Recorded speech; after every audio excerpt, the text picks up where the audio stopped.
৭১ সালের যেই স্বাধীনতা অর্জিত হয়েছিল, ইনশাআল্লাহ বলে স্বাধীনতা অর্জিত হয়েছিল কোরআন সুন্নাহ বিরোধী কোনো আইন তৈরি না করার প্রত্যয় এবং কমিটমেন্টের উপর।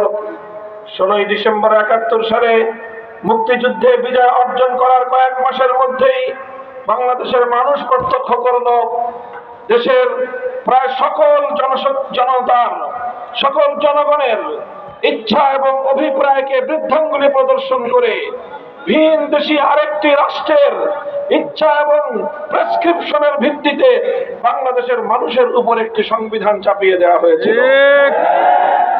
নতুন একটি চেতনা তৈরি করা হয়েছিল, যেই চেতনার নাম হলো ৭২-এর চেতনা। ৭২-এর চেতনার মাধ্যমে বাংলাদেশের ৭১-এর মুক্তিযুদ্ধের চেতনাকে ছিনতাই করা হয়েছিল।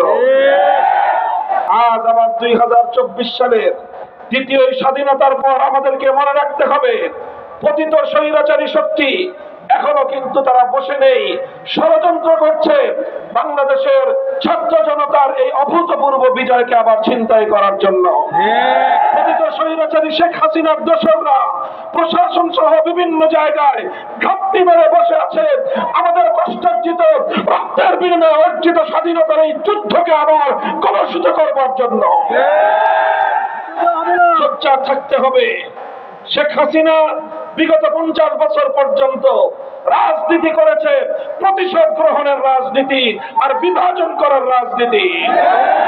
শেখ হাসিনা বাংলাদেশের মানুষের কাছ থেকে 15ই আগস্ট তার পিতার হত্যাকাণ্ডের বিচার প্রতিশোধ গ্রহণ করার ঘোষণা দিয়েই রাজনীতি শুরু করেছিল, কিন্তু তার পিতা ৭১ সাল থেকে ৭৫-এর 15ই আগস্ট পর্যন্ত বাংলাদেশের 30,000 মায়ের কোল খালি করে 30,000 যুবক সন্তানকে গুম খুন আর হত্যা করেছিল। সে কথা শেখ হাসিনা বেমালুম ভুলে গিয়েছিল। একতরফা প্রতিশোধ পরায়ণতার কারণে একটা মানসিক বৈকল্যের শিকার একজন মানুষের নাম শেখ হাসিনা।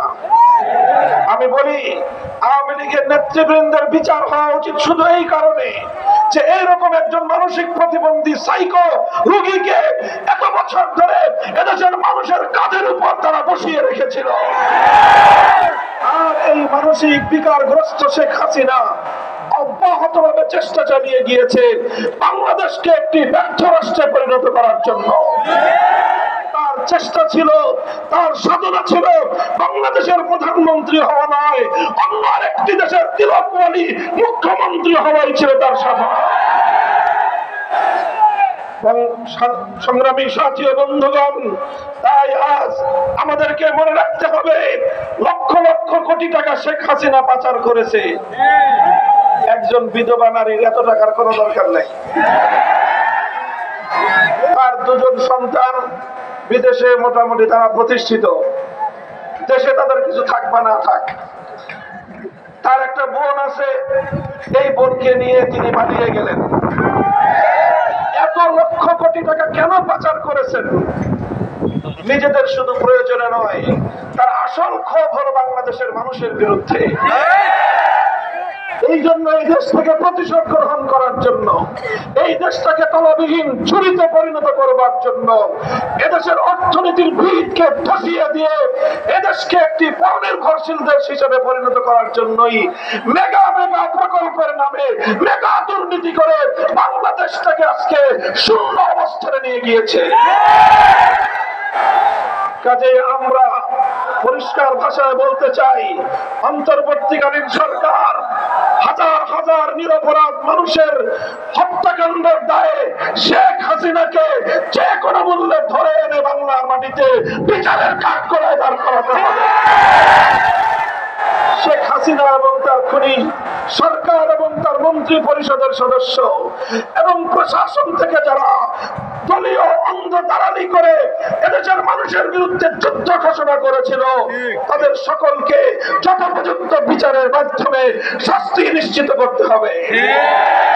পাচার করা লক্ষ লক্ষ টাকা বাংলাদেশে ফিরিয়ে এনে এদেশের মানুষের কল্যাণে ব্যয় করতে হবে। আওয়ামী লীগের আরেকটা রাজনীতি ছিল, রাতের অন্ধকারে সংখ্যালঘু হিন্দু বৌদ্ধদের উপর কালনাগিনী হয়ে ছোবল মারা আর দিনের আলোতে ওঝা হয়ে ঝাড়তে আসা।